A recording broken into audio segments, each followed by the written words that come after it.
قادری اس کے مصنف ہیں اور منہاج القرآن پبلیکیشنز سے یہ بک چھپی ہوئی ہے۔ تو آئیے اس کتاب کا مطالعہ شروع کرتے ہیں۔ کائنات ماضی اور مستقبل کے آئینے میں۔ کائنات اس کے پورے ڈھانچے اور اس کے مبدا کا علم کونیات یعنی کاسمولوجی کہلاتا ہے۔ جدید کونیات کا آغاز 1920 میں اس وقت ہوا جب ایک امریکی سائنسدان ایڈوین ہبل نے یہ انکشاف کیا کہ کہکشاؤں کے مابین پایا جانے والا فاصلہ وقت کے ساتھ ساتھ مسلسل بڑھ رہا ہے، جس کی وجہ سے کائنات وسیع تر ہو رہی ہے۔ کائنات کے آغاز اور انجام کے بارے میں بہت سے نظریات پائے جاتے ہیں۔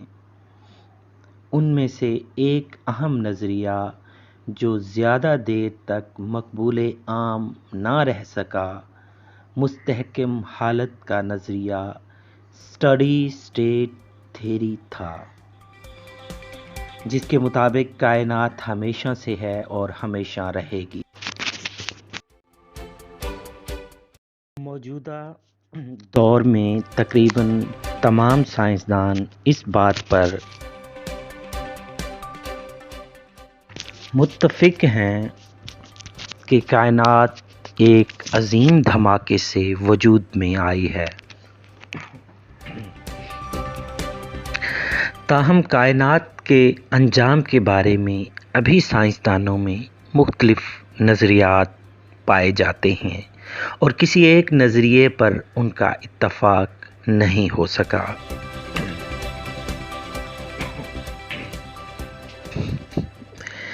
کائنات کا آغاز۔ خیال کیا جاتا ہے کہ کائنات کی موجودہ عمر تقریباً 14 ارب سال ہو چکی ہے۔ محتاط اندازہ 11 سے 20 ارب سال کے درمیان ہے۔ اب یہ نظریہ عام طور پر قبول کیا جا چکا ہے کہ کائنات کا آغاز ایک ایسے حیات افزوں واقعہ سے ہوا جسے بگ بینگ کہا جاتا ہے۔ اس نظریے سے یہ بات معلوم ہوتی ہے کہ کائنات کی ابتدا تاریخ میں بہت سارے واقعات انتہائی تیز رفتاری کے ساتھ رونما ہوئے۔ عظیم دھماکے کا نظریہ بگ بینگ تھیوری اس امر کو لازم قرار دیتا ہے کہ کائنات کی ایک ابتدا ہو۔ جب یہ عظیم دھماکہ وقوع پذیر ہوا اور کائنات کا آغاز ہوا، یہ آج سے تقریباً 15 ارب سال پہلے کی بات ہے۔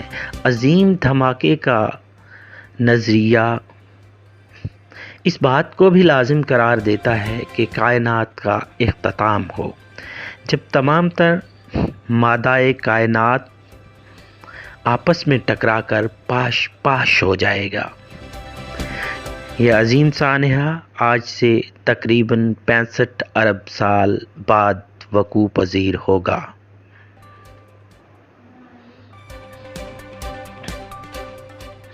اس نظریے کی بنیادیں آئنسٹائن کے نظریہ اضافیت نے 1905 میں ہی مہیا کر دی تھیں، جبکہ 1965 میں ارنوپن زیاس اور رابرٹ ولسن نے کائناتی پس منظر کی شعاع ریزی کاسمک بیک گراؤنڈ ریڈیشن کی دریافت سے اس نظریہ کو پایۂ تکمیل تک پہنچایا، اور یہ دنیا بھر میں مسلمہ حیثیت اختیار کرتا چلا گیا۔ آج تقریباً تمام دنیا اسی نظریہ کی قائل ہے اور اسٹڈی اسٹیٹ تھیوری کو رد کر چکی ہے۔ عظیم دھماکے کا نظریہ ایک مکمل نظریہ ہے جو کائنات سے متعلق تقریباً ہر سوال کا جواب منطقی بنیادوں پر فراہم کرتا ہے۔ نیز یہ نظریہ تخلیق کائنات کے اسلامی نظریہ سے قریب تر ہے۔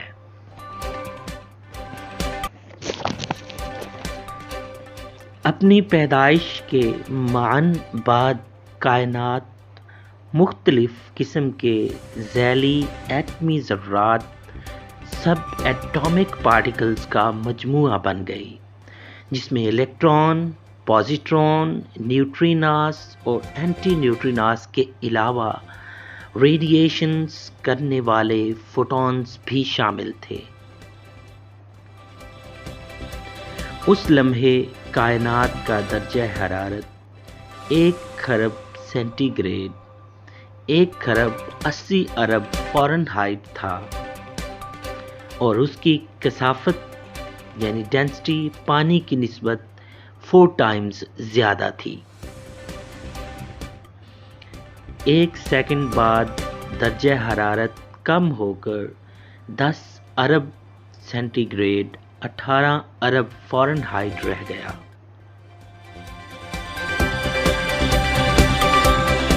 اس کے ساتھ ہی مادہ اس قدر پھیلا کہ اس کی کثافت تیزی سے گرتے ہوئے پانی کی نسبت محض 4 لاکھ گنا زیادہ رہ گئی، جس کے بعد پروٹون اور نیوٹرون جیسے بھاری عناصر تشکیل پانے لگے۔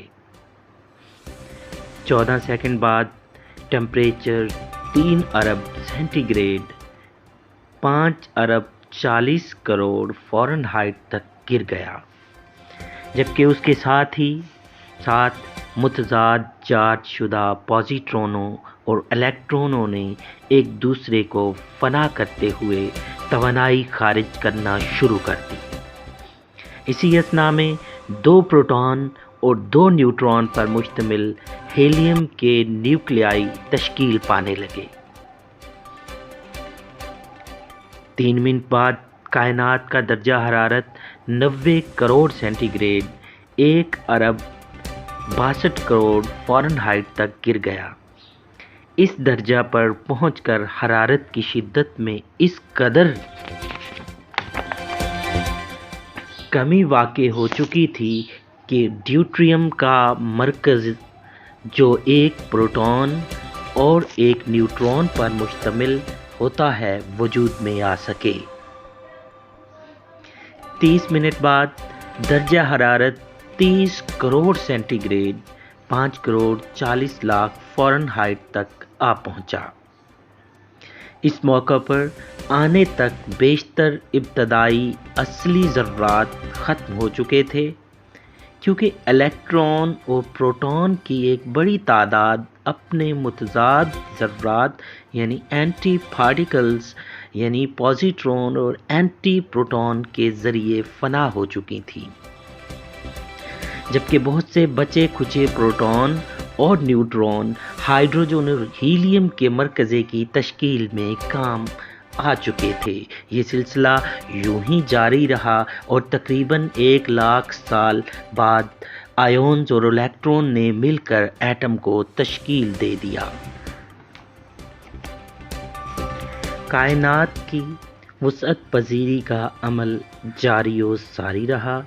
یہ سب کچھ ہائیڈروجن اور ہیلیم کے ذریعے ستاروں اور کہکشاؤں کی تشکیل شروع ہونے سے تقریباً 1 ارب سال پہلے کی بات ہے۔ اگلی ویڈیو میں ہم کائنات کا انجام دیکھیں گے، ڈاکٹر صاحب کیا بیان کرتے ہیں اس میں۔ تو حاضر ہوتے ہیں اگلی ویڈیو کے ساتھ۔